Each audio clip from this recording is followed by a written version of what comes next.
পুরো দেশকে ধ্বংস করে দিয়েছে শেখ হাসিনার স্বৈরাচারী শাসন, বলেছেন ডক্টর ইউনূস। অন্তর্বর্তী সরকারকে সর্বাত্মক সহযোগিতার আশ্বাস বিদেশি কূটনীতিকদের। শেখ হাসিনার বিরুদ্ধে 4 জেলায় আরও 6 মামলা। রূপপুর পারমাণবিক কেন্দ্র থেকে $500 কোটি আত্মসাৎ করেছেন সাবেক প্রধানমন্ত্রী। গ্লোবাল ডিফেন্স কর্পের তথ্য। চিকিৎসার জন্য শিগগিরই বিদেশে যাবেন বেগম জিয়া। বন্দি বিনিময় চুক্তির মাধ্যমে শেখ হাসিনাকে বাংলাদেশে ফেরত পাঠাতে মোদী সরকারকে আহ্বান বিএনপি নেতাদের। প্রাণ রক্ষায় সেনানিবাসে রাজনীতিক, বিচারক, পুলিশ কর্মকর্তা সহ 626 জনের আশ্রয়। এখন আছেন 7 জন, জানিয়েছে আইএসপিআর। খুলেছে স্কুল কলেজ, চেষ্টা হচ্ছে আগের শিক্ষা পদ্ধতিতে ফেরার। পুনঃ তদন্ত হবে সাগর রুনি হত্যার, জানিয়েছেন উপদেষ্টারা।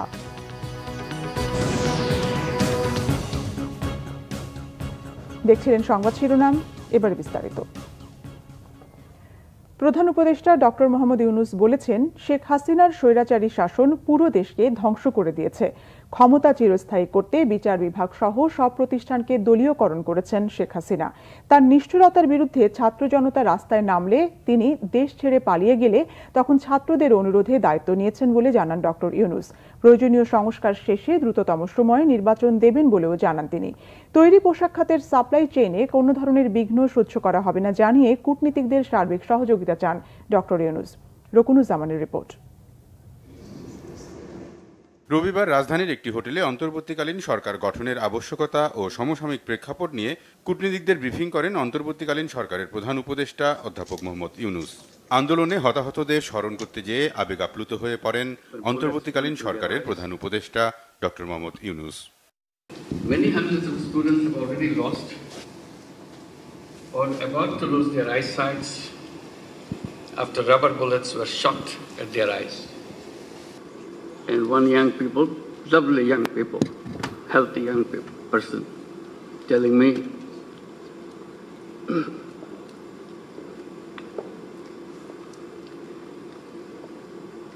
I wanted to be a cricketer.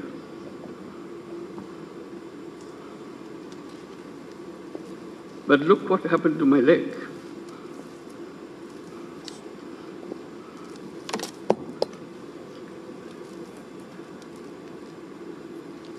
I couldn't talk to him.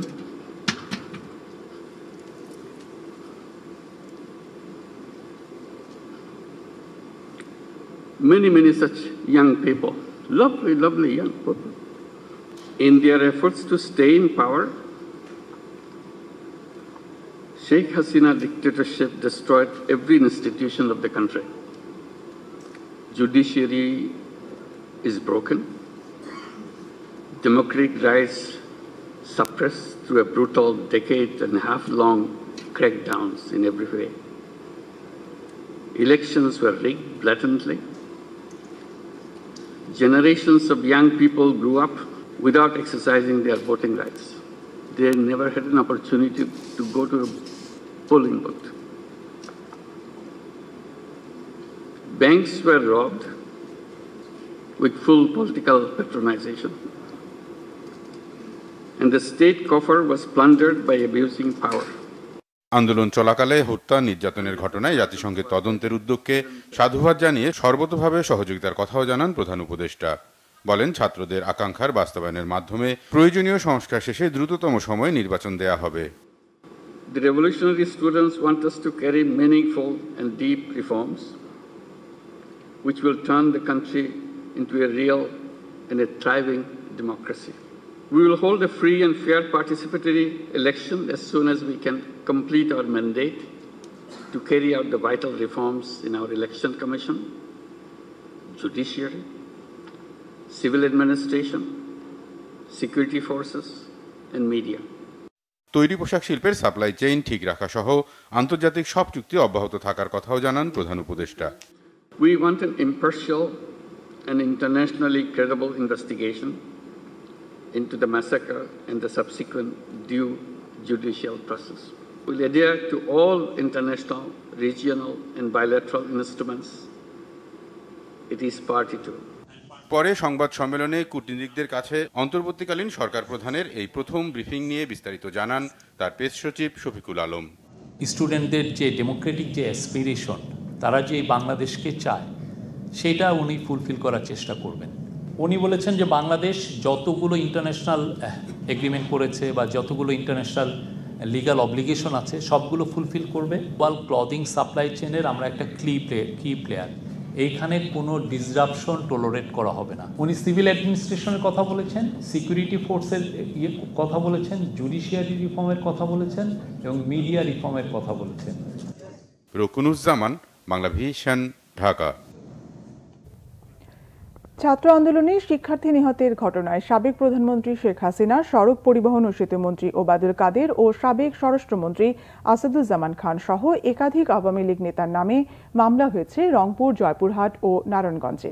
প্রতিনিধিদের পাঠানো তথ্য ও ছবিতে ডেস্ক রিপোর্ট। ছাত্র জনতার আন্দোলনে জয়পুরহাট কলেজ ছাত্র নজিবুল সরকার গুলিতে নিহতের ঘটনায় মামলা হয়েছে। আসামি করা হয়েছে সাবেক প্রধানমন্ত্রী শেখ হাসিনাকে। জয়পুরহাট চিফ জুডিশিয়াল ম্যাজিস্ট্রেট আদালতে মামলাটি করেন নিহতের বাবা মজিদুল সরকার। এতে শেখ হাসিনা ছাড়াও আসামি করা হয়েছে সাবেক সেতুমন্ত্রী ওবায়দুল কাদের সহ 128 জনকে। 4 আগস্ট বৈষম্য বিরোধী ছাত্র আন্দোলনের অসহযোগী কর্মসূচিতে পুলিশের গুলিতে নিহত হন 5 বিজনেস ম্যানেজমেন্ট ইনস্টিটিউটের একাদশ শ্রেণীর শিক্ষার্থী নজিবুল সরকার। এদিকে রংপুরের শিক্ষার্থী আব্দুল্লাহ তাহির হত্যায় সাবেক প্রধানমন্ত্রী শেখ হাসিনা, সড়ক পরিবহন ও সেতুমন্ত্রী ওবায়দুল কাদের সহ 40 জনকে আসামি করে মামলা হয়েছে। আব্দুল্লাহ তাহির পিতা বাদী হয়ে আমরা বিজ্ঞ চিফ মেট্রোপলিটন ম্যাজিস্ট্রেট আমুলি আদালতে মামলাটি দায়ের করা হয়েছে। এখানে মোট 41 জন আসামির বিরুদ্ধে মামলা দায়ের করা হয়। প্রধান আসামি হিসেবে 1 নম্বর আসামি শেখ হাসিনা, সাবেক স্বৈরাচার এবং অবৈধ প্রধানমন্ত্রী হিসেবে খ্যাত, উনি আছেন 1 নম্বরে, এবং আইনমন্ত্রী, স্বরাষ্ট্রমন্ত্রী সহ আওয়ামী লীগের রংপুর সিটি কর্পোরেশনের যারা এই পুলিশ কর্মকর্তাদের সাথে এক হয়ে সরকারের নির্দেশে যারা এই সাধারণ ছাত্র জনতার উপর গুলিবর্ষণ করেছে তাদেরকে আসামি করা হয়েছে। অন্যদিকে বেগম রোকেয়া বিশ্ববিদ্যালয়ের শিক্ষার্থী আবু সাইদ হত্যার ঘটনায় পুলিশের সাবেক আইজিপি চৌধুরী আব্দুল্লাহ আল মামুন, রংপুর রেঞ্জের সাবেক ডিআইজি আব্দুল বাতেন সহ 17 জনের বিরুদ্ধে মামলা হয়েছে। অতিরিক্ত মেট্রোপলিটন ম্যাজিস্ট্রেট আদালতে মামলাটি করেন আবু সাইদের বড় ভাই রমজান আলী। আমার চাওয়া এই মামলা অতি দ্রুত তদন্তর মাধ্যমে খুনিদের আমি ফাঁসি চাই। এসআই আমির হামজা, কনস্টেবল সুজন চন্দ্র রায় সহ 17 জনকে আসামি করে, অজ্ঞাতনামা 130 থেকে 35 জনকে আসামি করে আমরা মামলাটা দায়ের করেছি। এছাড়া কলা ব্যবসায়ী মেরাজুল হত্যা মামলায় আসামি করা হয়েছে 21 জনকে। মেরাজুলের মা আম্বিয়া খাতুন আজকে বিজ্ঞ আদালতে বাদী হয়ে একটি হত্যা মামলা দায়ের করে প্যানাল কোডের 302 ধারায়। এই মামলায় মোট 21 জন আসামি। 21 জন আসামির মধ্যে 1 নম্বর আসামি হচ্ছে উৎপল কুমার সরকার, উনি 1 নম্বর আসামি। মোট 6 জন পুলিশ কর্মকর্তা এবং 21 জনের মধ্যে বাকিরা সবাই আওয়ামী লীগ, যুবলীগের শীর্ষস্থানীয় নেতৃবৃন্দ। শেখ হাসিনা সহ আওয়ামী লীগের শীর্ষ নেতাদের নামে মামলা হয়েছে নারায়ণগঞ্জেও। বৈষম্য বিরোধী ছাত্র আন্দোলনে নারায়ণগঞ্জের চাষারায় আবু হাসনাত নিহতের ঘটনায় সাবেক প্রধানমন্ত্রী শেখ হাসিনা, সাবেক স্বরাষ্ট্রমন্ত্রী আসাদুজ্জামান খান ও সাবেক এমপি শামীম ওসমান সহ 48 জনের নাম উল্লেখ সহ 150 জনকে আসামি করে মামলা হয়েছে। নারায়ণগঞ্জ মডেল থানায় নিহতের বড় ভাই আব্দুল বাশার অনিকের করা মামলার অন্যতম আসামিরা হলেন সাবেক এমপি সেলিম ওসমান, শামীম ওসমানের ছেলে অয়ন ওসমান, ভাতিজা আজমেরি ওসমান, শ্যালক বিসিবি পরিচালক তানভীর আহমেদ টিটু, নারায়ণগঞ্জ সিটি কর্পোরেশনের মেয়র ডাক্তার সেলিনা হায়াত আইভির ছোট ভাই, মহানগর যুবলীগের সাধারণ সম্পাদক আলী রেজা উজ্জ্বল। নাটোরের স্কুল ছাত্র ইয়াসিন হত্যা মামলায় শেখ হাসিনা ও নাটোর 2 আসনের সাবেক এমপি শফিকুল ইসলাম শিমুল সহ 111 জনের নামে হত্যা মামলা করেছে নিহতের বাবা। দুপুরে নাটোর সদর থানায় এ মামলাটি হয়। শর্মিলা কেয়া, বাংলা ভিশন নিউজ ডেস্ক। পুরানো ঢাকার কবি নজরুল সরকারি কলেজ এবং সরকারি শহীদ সোহরাওয়ার্দী কলেজের 2 শিক্ষার্থী হত্যার অভিযোগে সাবেক প্রধানমন্ত্রী শেখ হাসিনা সহ 12 জনের বিরুদ্ধে হত্যা মামলা হয়েছে। এছাড়া তেজগাঁও থানায়ও শেখ হাসিনার বিরুদ্ধে হত্যা চেষ্টা মামলা করেছে এক ব্যক্তি। রবিবার দুপুরে তেজগাঁও থানায় বেলাল হোসেন নামে এক ব্যক্তি মামলাটি দায়ের করেন। এতে বলা হয় 2015 সালের 20 এপ্রিল ঢাকা উত্তর সিটি নির্বাচনে মেয়র প্রার্থী তাবিদ আওয়ালের প্রচারণার সময় বিএনপি চেয়ারপারসন ও সাবেক প্রধানমন্ত্রী বেগম খালেদা জিয়ার গাড়ি বহরে হামলা করা হয়। অভিযোগে বলা হয় বেগম জিয়াকে পরিকল্পিতভাবে হত্যার উদ্দেশ্যে হামলাটি করা হয়। মামলায় হুকুমের আসামি করা হয় সাবেক প্রধানমন্ত্রী শেখ হাসিনা ও সাবেক স্বরাষ্ট্রমন্ত্রী আসাদুজ্জামান খান সহ 5 জনকে। এছাড়া 19 জুলাই লক্ষ্মীবাজারে কোটা আন্দোলন কর্মসূচিতে 2 শিক্ষার্থীকে গুলি করে হত্যার অভিযোগে ঢাকার চিফ মেট্রোপলিটন ম্যাজিস্ট্রেট তরিকুল ইসলামের আদালতে মামলা করেন আইনজীবী নাসরিন বেগম। বাদীর অভিযোগ এজাহার হিসেবে নথিভুক্ত করার জন্য সূত্রাপুর থানার ভারপ্রাপ্ত কর্মকর্তাকে নির্দেশ দিয়েছেন আদালত। দেশের সর্ববৃহৎ ও ব্যয়বহুল প্রকল্প রূপপুর পারমাণবিক বিদ্যুৎ কেন্দ্র থেকে 500 কোটি মার্কিন ডলারের বেশি অর্থ আত্মসাৎ করেছেন সাবেক প্রধানমন্ত্রী শেখ হাসিনা। গ্লোবাল ডিফেন্স কর্পের এক প্রতিবেদনে এই তথ্য জানানো হয়েছে। এতে বলা হয়েছে প্রকল্প বাস্তবায়নকারী সংস্থা রাশিয়ার রোসাট্রম মালয়েশিয়ার একটি ব্যাংকের মাধ্যমে শেখ হাসিনাকে এই অর্থ আত্মসাতের সুযোগ করে দেয়। শেখ হাসিনার ছেলে সজীব ওয়াজেদ জয় এবং শেখ রেহানার মেয়ে টিউলিপ সিদ্দিকের মধ্যস্থতা করেন বলে প্রতিবেদনে দাবি করা হয়েছে। এতে তুলে ধরা হয়েছে রাশিয়ার সহযোগিতায় বিদ্যুৎ কেন্দ্রটির নির্মাণে খরচ ধরা হয় 1265 কোটি ডলার, যা প্রয়োজনের তুলনায় অনেক বেশি। খরচের এই বাজেট থেকে মালয়েশিয়ার ব্যাংকের মাধ্যমে শেখ হাসিনাকে 500 কোটি ডলার আত্মসাতের সুযোগ করে দেয় রোসাট্রম। টিউলিপ সিদ্দিকের মধ্যস্থতায় রাশিয়ার সঙ্গে শেখ হাসিনার এই চুক্তি হয় দাবি করে প্রতিবেদনে বলা হয়েছে মালয়েশিয়ায় পাচার করা অর্থের 30% পেয়েছেন টিউলিপ সিদ্দিক, তার মা শেখ রেহানা ও পরিবারের কয়েকজন সদস্য। সাবেক ভূমিমন্ত্রী সাইফুজ্জামান চৌধুরী, সাবেক ডিএমপি কমিশনার আসাদুজ্জামান মিয়া ও ডিএমপির সাবেক ডিবি প্রধান হারুনা রশিদের বিরুদ্ধে অনুসন্ধান শুরু করেছে দুদক। দুর্নীতি দমন কমিশনের সচিব খোরশেদা ইয়াসমিন এই তথ্য নিশ্চিত করেছেন। গত 5 অগাস্ট পদত্যাগ করে দেশ ছাড়েন শেখ হাসিনা। এরপরই তার সরকারের মন্ত্রী, এমপি ও সরকারি কর্মকর্তাদের দুর্নীতি অর্থ পাচারের তথ্য বেরিয়ে আসতে শুরু করে। এরই মধ্যে বেশ কয়েকজনের ব্যাংক হিসেব জব্দ করা হয়েছে। শেখ হাসিনা সরকারের প্রভাবশালী একাধিক ব্যক্তিকে গ্রেফতারও করেছে আইনশৃঙ্খলা বাহিনী। এরই মাঝে 3 জনের অবৈধ সম্পদ অর্জনের বিষয়ে অনুসন্ধানের সিদ্ধান্ত নিল কমিশন। 2018 থেকে 2023 সাল পর্যন্ত আওয়ামী লীগ সরকারের ভূমিমন্ত্রী ছিলেন সাইফুজ্জামান চৌধুরী। বিদেশে বিপুল সম্পদ গড়ার অভিযোগ রয়েছে তার বিরুদ্ধে। এর আগে গত 27 জুন ডিএমপি সাবেক কমিশনার আসাদুজ্জামান মিয়ার বিরুদ্ধে ওঠা অবৈধভাবে সম্পদ অর্জনের অভিযোগ অনুসন্ধানের দাবি জানিয়ে দুদকে আবেদন করেন সুপ্রিম কোর্টের একজন আইনজীবী। এদিকে ডিএমপির অতিরিক্ত কমিশনার ও সাবেক ডিবি প্রধান মোহাম্মদ হারুনা রশিদ কিশোরগঞ্জে নিজ এলাকায় গড়ে তুলেছেন প্রেসিডেন্ট রিসোর্ট। জেলার মিঠামইন উপজেলার ঘাগড়া ইউনিয়নের হোসেনপুর গ্রামে 40 একরেরও বেশি জায়গা নিয়ে রিসোর্টটিতে 100 কোটি টাকার বেশি বিনিয়োগ করা হয়েছে বলে ধারণা করা হচ্ছে। চিকিৎসার জন্য শিগগিরই বিদেশে যাবেন বিএনপি চেয়ারপারসন বেগম খালেদা জিয়া। তবে কোন দেশে কোন হাসপাতালে যাবেন তা এখনো ঠিক হয়নি, জানিয়েছেন দলটির স্থায়ী কমিটির সদস্য অধ্যাপক ডক্টর AZM জাহিদ হোসেন। এদিকে বন্দি বিনিময় চুক্তির মাধ্যমে শেখ হাসিনাকে বাংলাদেশে ফেরত পাঠাতে ভারতের মোদী সরকারকে আহ্বান জানিয়েছেন বিএনপি চেয়ারপারসনের উপদেষ্টা জয়নাল আবদিন ফারুক। রিপোর্ট জাহাঙ্গীর আকন্দের। ছাত্র জনতার আন্দোলনে আহতদের দেখতে রবিবার চক্ষু বিজ্ঞান ইনস্টিটিউটে যান বিএনপির স্থায়ী কমিটির সদস্য অধ্যাপক ডক্টর AZM জাহিদ হোসেন। এ সময় তিনি আহতদের খোঁজ খবর নেন, সর্বোচ্চ চিকিৎসা দিতে আহ্বান জানান হাসপাতাল কর্তৃপক্ষকে। পরে ডাক্তার জাহিদ হোসেন সাংবাদিকদের জানান, প্রায় 800-এর মতো আহত মানুষ চক্ষু বিজ্ঞান ইনস্টিটিউটে চিকিৎসা নিয়েছেন। হাসপাতালে এখনও চিকিৎসাধীন 50 জনেরও বেশি। তাদের অনেকের আর দৃষ্টিশক্তি ফিরে পাওয়ার সম্ভাবনা নেই। বেগম খালেদা জিয়ার চিকিৎসার বিষয়ে সাংবাদিকদের প্রশ্নেরও জবাব দেন তিনি।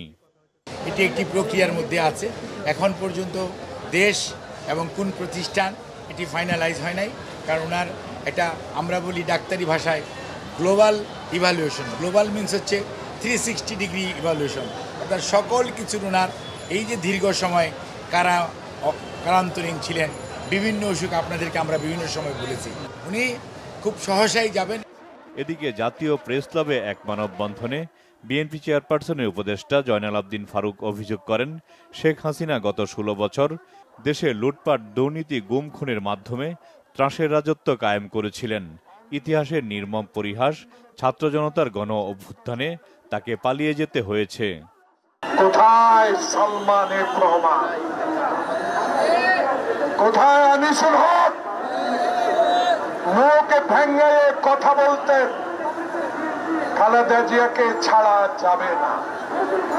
আনিসুল হক আপনি এখন জেলে, আর খালেদা জিয়া মুক্ত আকাশে। এটাই সবে আল্লাহর ইচ্ছা। আমরা এখন ভারতকে বলতে চাই, দয়া করে অবিলম্বে এক্ষুনি শেখ হাসিনাকে বাংলাদেশে পাঠান। পুলিশ কর্মকর্তা হারুনুর রশিদ ও বিপ্লব সরকার সহ দুর্নীতিবাজদের অবিলম্বে গ্রেফতার ও বিচারের দাবি জানান জয়নাল আবদিন ফারুক। দেখুন আমার গুলির চিহ্ন হারুনে, সে হারুনকে এখনো কেন গ্রেপ্তার করা হলো না? সেই বিপ্লবকে কেন এখনো গ্রেপ্তার করা হলো না? জাহাঙ্গীর আকন্দ, বাংলা ভিশন, ঢাকা। জুলাই ও অগাস্টের গণহত্যা এবং গত 15 বছরের গুম খুনের বিচারের দাবি জানিয়েছেন বিএনপির আন্তর্জাতিক বিষয়ক কমিটির সদস্য ইঞ্জিনিয়ার ইশরাক হোসেন। হত্যা ও গুম খুনের প্রতিবাদে বংশাল থানা বিএনপি আয়োজিত বিক্ষোভ মিছিলে তিনি এই দাবি জানান। এ সময় তিনি অভিযোগ করেন, আওয়ামী লীগের সন্ত্রাসীদের নেতৃত্বে সারা দেশে গণহত্যা হয়েছে। এই হত্যায় জড়িতদের বিরুদ্ধে দ্রুত মামলার তাগিদ দেন ইশরাক হোসেন। বলেন, অপরাধীদের দ্রুত গ্রেপ্তার ও বিচারের আওতায় আনতে হবে। গণহত্যা গুম খুনে জড়িতদের শাস্তি না হওয়া পর্যন্ত বিএনপি রাজপথে থাকবে বলে জানান তিনি। দুপুরে পুরানো ঢাকার নয়া বাজার বিএনপির কার্যালয়ের সামনে থেকে শুরু হয় বিক্ষোভ মিছিলটি। শেখ হাসিনার বিচারের দাবিতে মিছিলে নানা স্লোগান দেয়া হয়। দাবি একটাই, আমরা অবিলম্বে যে গণহত্যা সংগঠিত হয়েছে বাংলাদেশে, গত 15 বছরে যে গুম খুন এবং বিচার বহির্ভূত হত্যাকাণ্ড হয়েছে আওয়ামী লীগের নেতৃত্বে, সেটার আমরা অবিলম্বে বিচার চাই।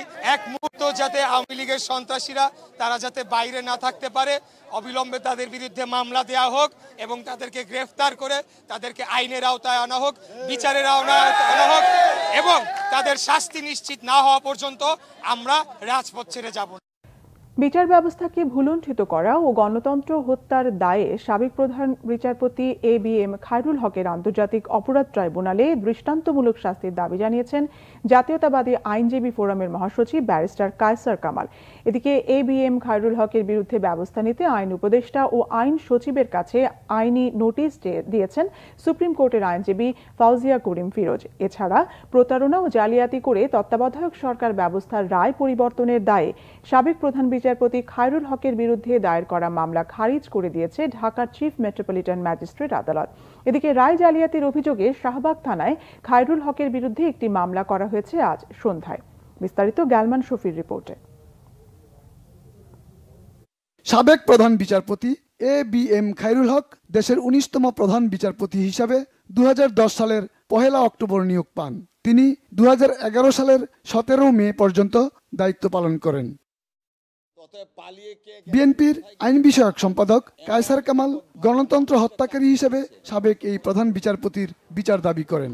এককভাবে খায়রুল হক এদেশে গণতন্ত্র হত্যাকারী হিসাবে দায়ী থাকবেন।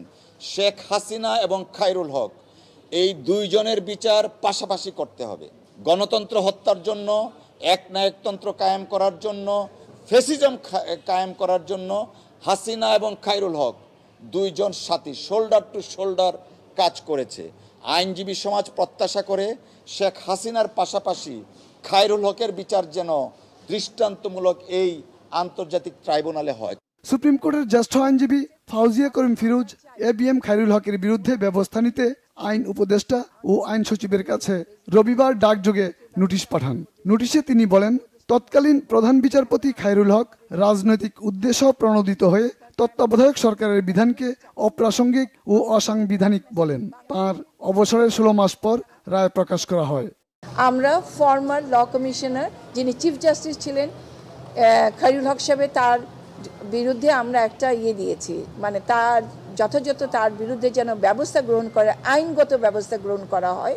কারণ he is the architect of abolishing the whole democratic system in Bangladesh, এবং তার বিরুদ্ধে যথাযথ যত ধরনের আইনানুগ ব্যবস্থা আছে সেটা গ্রহণ করতে যেন পারেন।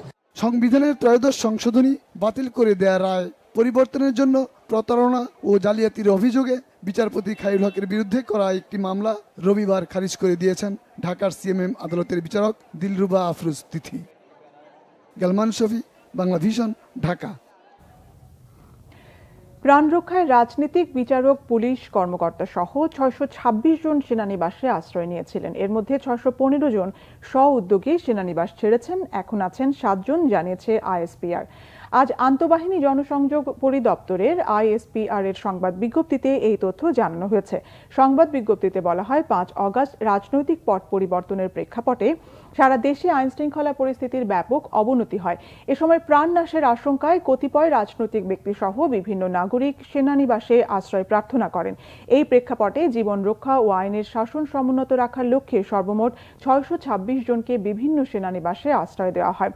সংবাদ বিজ্ঞপ্তির তথ্য মতে বিভিন্ন সেনানিবাসে যাদের আশ্রয় দেওয়া হয় তাদের মধ্যে 24 জন রাজনৈতিক ব্যক্তি, 5 জন বিচারক, 19 জন বেসামরিক প্রশাসনের কর্মকর্তা, 28 জন পুলিশ কর্মকর্তা, 487 জন পুলিশের বিভিন্ন পর্যায়ের সদস্য, বিভিন্ন পাবলিক বিশ্ববিদ্যালয়ের কর্মকর্তা সহ বিবিধ ব্যক্তি 12 জন, 51 জন পরিবার পরিজন। সংবাদ বিজ্ঞপ্তিতে বলা হয় পরিস্থিতির উন্নতি সাপেক্ষে 615 জন স্ব-উদ্যোগে সেনানিবাস ত্যাগ করেন। আশ্রয় দেওয়া ব্যক্তিদের মধ্যে থেকে এখন পর্যন্ত 4 জনকে তাদের বিরুদ্ধে মামলার ভিত্তিতে আইনশৃঙ্খলা রক্ষাকারী বাহিনীর কাছে হস্তান্তর করা হয়েছে। আশ্রয়প্রাপ্ত 3 জন তাদের পরিবারের 4 সদস্য সহ মোট 7 জন বর্তমানে সেনানিবাসে অবস্থান করছেন। এক্ষেত্রে সেনাবাহিনীর পক্ষ থেকে সংশ্লিষ্ট মন্ত্রণালয়কে সব তথ্য প্রদান করা হয়েছে। সংবাদ বিজ্ঞপ্তিতে বলা হয় উদ্ভূত পরিস্থিতিতে দেশে আইনশৃঙ্খলার উন্নয়নের পাশাপাশি বিচার বহির্ভূত কর্মকাণ্ড রোধ ও আইনের শাসন সমুন্নত রাখার লক্ষ্যে নিরপেক্ষ পেশাদারিত্বের সঙ্গে কাজ করছে বাংলাদেশ সেনাবাহিনী। এক্ষেত্রে গুজবে কান না দিয়ে সবাইকে ধৈর্যশীল ও সহযোগী মনোভাব প্রদর্শনের জন্য অনুরোধ জানানো হয়েছে। আজ থেকে সব শিক্ষা প্রতিষ্ঠান খুলে যাওয়ায় দীর্ঘ 1 মাস পর ক্লাসে ফিরেছে শিক্ষার্থীরা। তবে স্কুল, কলেজ, মাদ্রাসায় ক্লাস শুরু হলেও পরিবর্তিত পরিস্থিতি এবং প্রশাসনিক শূন্যতায় সব পাবলিক বিশ্ববিদ্যালয়ে ক্লাস নিয়ে শঙ্কা দেখা দিয়েছে।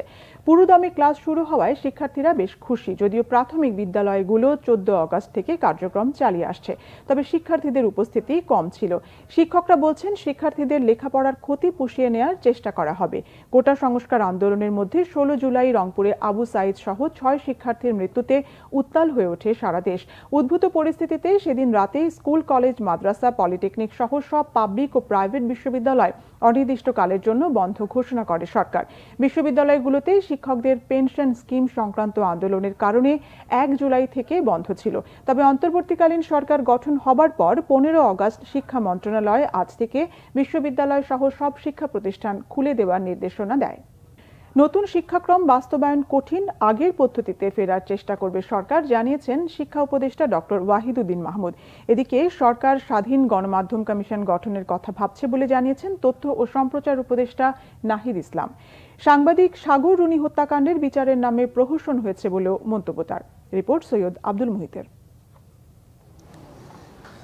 রবিবার সচিবালয়ে মন্ত্রণালয়ের কর্মকর্তাদের সাথে বৈঠকের পর শিক্ষা উপদেষ্টা অধ্যাপক ডক্টর ওয়াহিদুদ্দিন মাহমুদ বলেন, বর্তমান শিক্ষা কার্যক্রম বাস্তবায়ন অসম্ভব। আগের শিক্ষাক্রমে ধাপে ধাপে ফিরে যাওয়া হবে। শিক্ষা কার্যক্রম, পাঠ্যক্রম তো উন্নত করতেই হবে, সময় বদলাচ্ছে, কিন্তু যেটা তৈরি করা হয়েছে এটা বাস্তবায়ন করা খুবই কঠিন বর্তমান পর্যায়ে আমাদের যে শিক্ষক আছে তা দিয়ে, এবং এটা যে আমাদের দেশের জন্য সর্বক্ষেত্রে উপযোগী তাও আমরা মনে করছি না। কাজেই আমরা এই শিক্ষাক্রমকে খুব সম্ভবত নতুন শিক্ষাক্রমকে আমরা খুব সম্ভব আর এটা কার্যকর করা সম্ভব বলে আমি দেখছি না।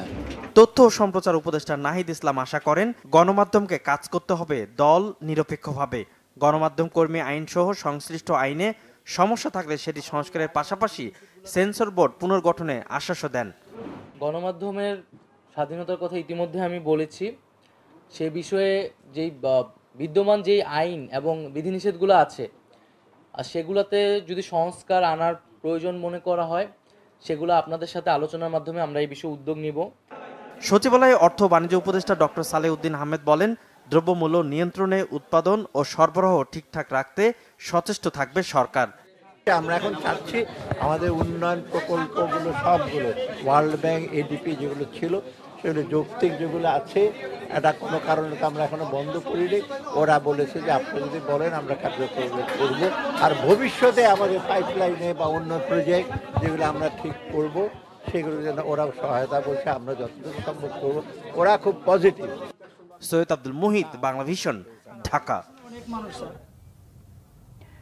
48 ঘন্টার মধ্যে সাংবাদিক সাগর রুনি সহ দেশের সব সাংবাদিক হত্যার বিচারের দাবি জানিয়েছেন সাংবাদিক নেতারা। নইলে রাজপথে দুর্বার আন্দোলনের মাধ্যমে দাবি আদায়ের হুঁশিয়ারি দিয়েছেন তারা। রবিবার সকালে জাতীয় প্রেস ক্লাব চত্বরে সাংবাদিকদের এক মানববন্ধন থেকে এই দাবি জানানো হয়।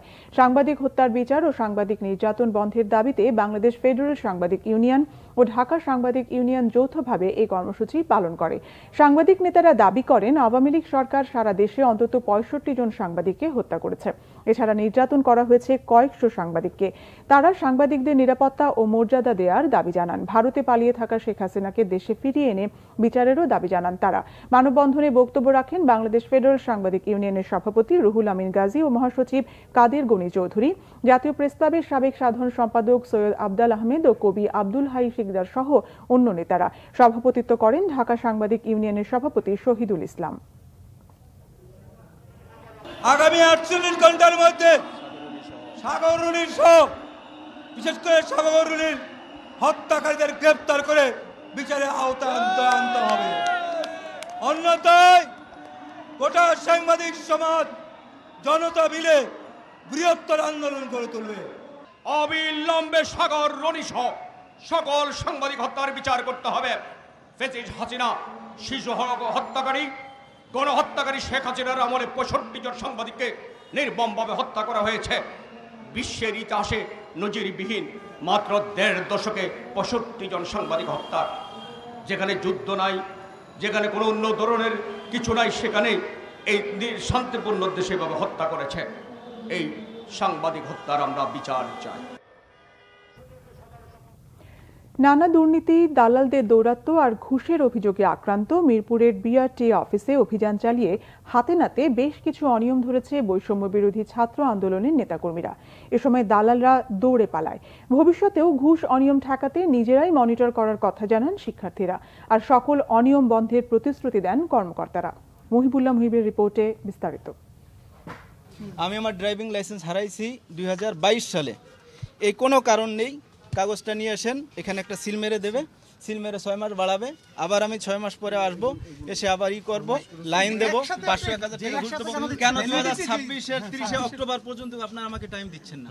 এভাবেই নানা অনিয়ম আর হয়রানির বিরুদ্ধে প্রতিবাদ জানান মিরপুরের বিআরটিএ অফিসে সেবা নিতে আসা ভুক্তভোগী মফিজুর রহমান।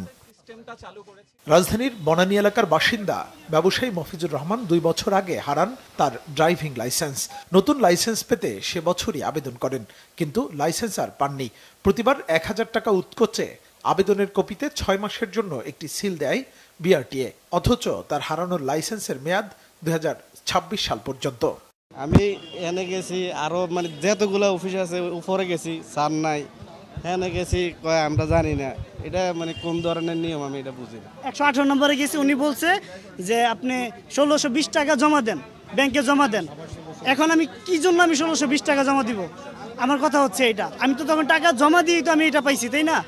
মফিজুর রহমানের মতো অসংখ্য ভুক্তভোগী বিআরটিএ কার্যালয়ে ঘুরছেন দিনের পর দিন। ঘুষ দিলে কিছু সেবা মেলে। আমরা একটু এক্সট্রা টাইম ধরে 6 মাস ডেটটা বাড়িয়ে দিচ্ছি, তা 3 মাসের জন্য যদি হয়ে যায়। এটা আমাদের ম্যানেজমেন্ট যেখান থেকে আমাদের ইনস্ট্রাকশন দেওয়া আছে, ইনস্ট্রাকশন আমাদের হেড অফিস থেকে আমাদের ইনস্ট্রাকশন দেওয়া আছে, সেটা আমরা অবশ্যই না, আমরা সেটা বলা আছে যে স্যারের কাছ থেকে আমরা লিখিত কোনো এসব অনিয়ম আর দুর্নীতির বিরুদ্ধে অভিযানের নামে সাধারণ শিক্ষার্থীরা। তো এই দালাল চক্র আমরা একদম স্ট্রংলি ভাঙতে চাই, শক্ত হাতে দমন করতে চাই।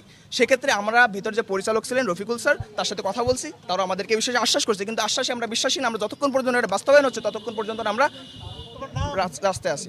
বিষয়টি নিয়ে সংশ্লিষ্ট কর্মকর্তাদের নেই কোনো যৌক্তিক জবাব, যেন সাধারণ মানুষকে হয়রানি করাই তাদের কাজ। যখন কার্ডটা প্রিন্ট হবে তখন তাকে আসতে হবে।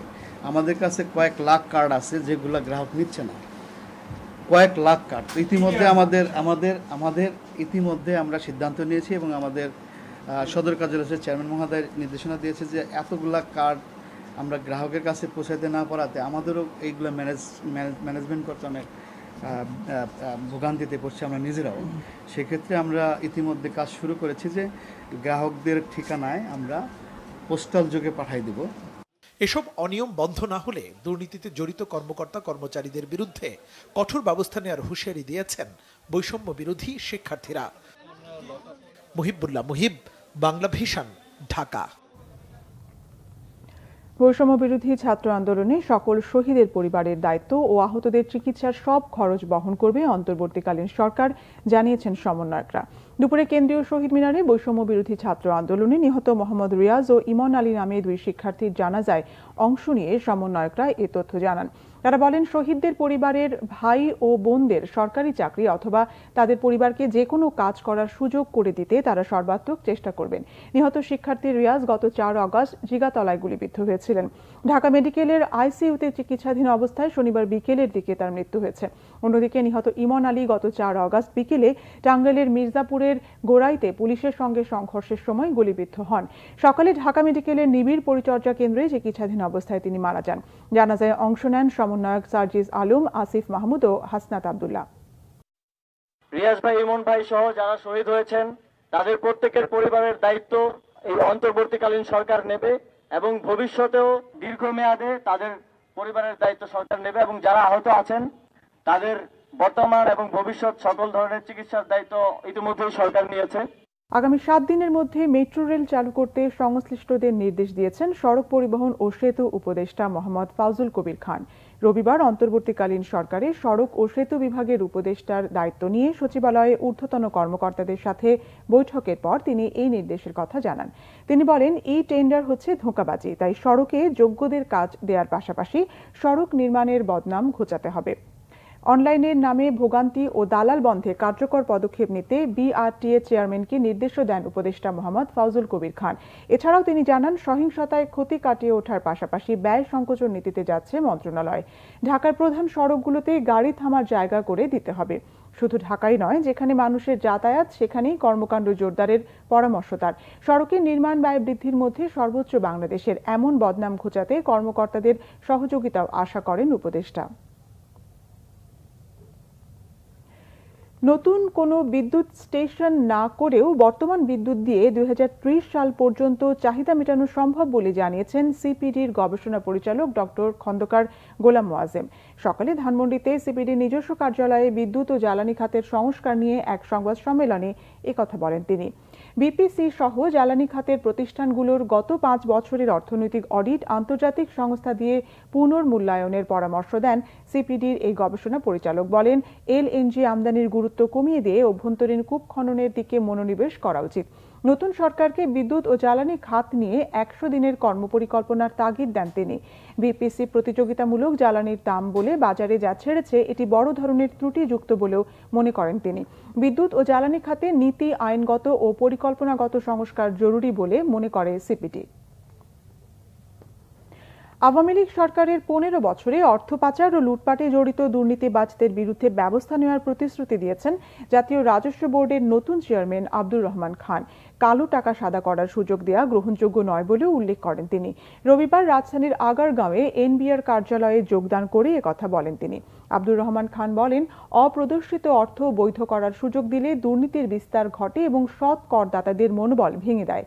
কালো টাকা সাদা করার সুযোগে সাধারণ ক্ষমা অপ্রত্যাশিত ও অশোভনীয় বলে মনে করেন তিনি। অন্তর্বর্তী সরকার সিদ্ধান্ত নিলে এ বিষয়ে আইন বাতিল করা হতে পারে। ব্যবসা বান্ধব আইন তৈরি ও পর্যালোচনার জন্য শিগগিরই টাস্ক ফোর্স গঠনের আশ্বাস দেন তিনি। টাকা পাচারকারীদের ধরতে কেন্দ্রীয় ব্যাংকের গোয়েন্দা ইউনিট BFIU কাজ করছে বলেও জানান আব্দুর রহমান খান।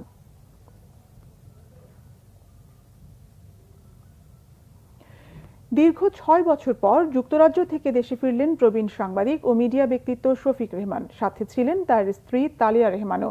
দুপুরে হযরত শাহজালাল আন্তর্জাতিক বিমানবন্দরে তাকে শুভেচ্ছা জানান সাংবাদিক ও বিএনপি নেতাকর্মী সহ অসংখ্য শুভাকাঙ্ক্ষী। আওয়ামী লীগ সরকারের নিপীড়নের শিকার হয়ে 2018 সালে দেশ ছাড়েন শফিক রেহমান।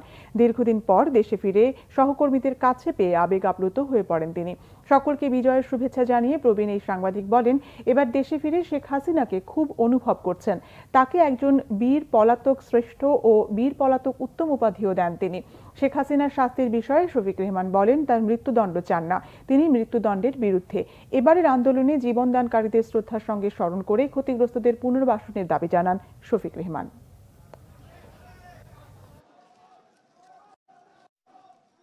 এটা অন্তর্বর্তীকালীন সরকার নয়, তত্ত্বাবধায়ক সরকার নয়, আওয়ামী লীগ সরকার নয়, বিএনপি সরকার নয়, কোনো স্বাভাবিক সরকার নয়। এটা হচ্ছে বিপ্লবী সরকার। এখানে এখন বিপ্লবী আইন চলছে, সেই আইনে বিচার করতে হবে সকলকে। 2 মাসের মধ্যে বিচার করেন। কিউবার ইতিহাস আপনারা পড়েন, তাহলে আপনারা জানতে পারবেন। পূবালী ব্যাংকে নতুন নিয়োগপ্রাপ্ত প্রবেশনারি অফিসারদের ওরিয়েন্টেশন প্রোগ্রাম অনুষ্ঠিত হয়েছে। নতুন নিয়োগপ্রাপ্ত 150 জন প্রবেশনারি অফিসারের মধ্যে 5 দিন ব্যাপী এই আয়োজন করা হয় ব্যাংকের প্রধান কার্যালয়ের অডিটোরিয়ামে। অনুষ্ঠানে প্রধান অতিথি ছিলেন পূবালী ব্যাংক পিএলসির ব্যবস্থাপনা পরিচালক ও প্রধান নির্বাহী কর্মকর্তা মোহাম্মদ আলী। বিশেষ অতিথি ছিলেন ব্যাংকের উপব্যবস্থাপনা পরিচালক বৃন্দ মোহাম্মদ ইসা, মোহাম্মদ শাহাদাত হোসেন, আহমদ এনায়েত মঞ্জুর, মোহাম্মদ শাহনেওয়াজ খান ও মোহাম্মদ জামাল উদ্দিন মজুমদার।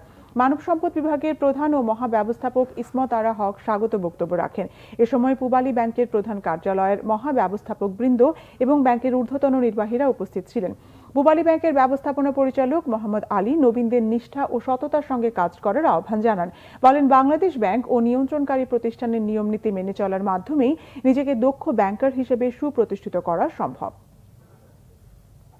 ক্রীড়াক্ষেত্রে নানা অনিয়মের বিষয়ে ব্যবস্থা নেওয়া হবে জানিয়েছেন যুব ও ক্রীড়া উপদেষ্টা আসিফ মাহমুদ। বিসিবি সহ কোনো ফেডারেশনে যেন একনায়কতন্ত্র চালু হতে না পারে সেই ব্যবস্থা নেওয়া হবে বলেও জানান তিনি। নারী বিশ্বকাপ আয়োজন নিয়ে এখনও আশাবাদী ক্রীড়া উপদেষ্টা। রিপোর্ট মনির হোসেন খানের। এতদিন দেশের ক্রীড়াক্ষেত্রের প্রতিটি গুরুত্বপূর্ণ পদ ছিল রাজনৈতিক ব্যক্তিদের দখলে। ক্ষমতার পালাবদলে তাদের অনেকেই দিয়েছেন গা ঢাকা। অনেকটা স্থবির ক্রীড়া ফেডারেশনগুলো। সবচেয়ে বড় ক্রীড়া ফেডারেশন হিসেবে বিসিবির নামটাই আসছে বারবার। দায়িত্ব নিয়ে কঠিন চ্যালেঞ্জের সামনে নতুন ক্রীড়া উপদেষ্টা আসিফ মাহমুদ সজীব ভুইয়া দিলেন ক্রিকেট বোর্ড সহ সব ক্রীড়া ফেডারেশনকে দুর্নীতি ও রাজনীতি মুক্ত করার ঘোষণা। ক্রীড়াক্ষেত্রে যে অন্যায় অনিয়ম এবং দুর্নীতির অভিযোগগুলো আছে, ইতিমধ্যে আমি বিসিবির সাথে বিসিবির সংশ্লিষ্ট এবং ক্রিকেট সংশ্লিষ্ট যাদের সাথেই কথা বলেছি যে যেই গঠনতন্ত্র আছে আমাদের প্রত্যেকটি ফেডারেশনের, সেই গঠনতন্ত্রগুলো যাতে ডেমোক্রেটিক হয় এবং সেখানেও যাতে একনায়কতন্ত্র চর্চা করার সুযোগ না থাকে, সেভাবে সেগুলোকেও পুনর্গঠন করার আমাদের পরিকল্পনা আছে। আগামী অক্টোবরে নারী টি-20 বিশ্বকাপ আয়োজনের কথা ছিল বাংলাদেশের। এরই মধ্যে বেশ কয়েকটি দেশ নিরাপত্তার অজুহাতে বিশ্বকাপে অংশ না নেওয়ার কথা জানিয়েছে। আইসিসিও খুঁজছে বিকল্প ভেন্যু। তবে ক্রীড়া উপদেষ্টা এখনও আশাবাদী বিশ্বকাপ আয়োজনে। এটা তো শুধুমাত্র স্পোর্টস মিনিস্ট্রির মধ্যে আর নেই, এটা স্টেট ম্যাটার। তো ডক্টর মোহাম্মদ ইউনুস স্যার আছেন, আরও আমাদের স্বরাষ্ট্র উপদেষ্টা নতুন নিযুক্ত হয়েছেন। তো সবার সাথে আলোচনার ভিত্তিতে এই বিষয়ে আমরা একটা সিদ্ধান্ত নিব। আইসিসির সাথে আমাদের কমিউনিকেশন চলমান আছে। ক্রীড়া মন্ত্রণালয়ের কর্মকর্তাদের সাথে বৈঠকের পর আসিফ মাহমুদ জানান, দেশের প্রথম স্বতন্ত্র স্পোর্টস ইনস্টিটিউট করা হবে বিশ্বমানের ক্রীড়াবিদ তৈরিতে, যা কাজে দেবে বলে বিশ্বাস তার।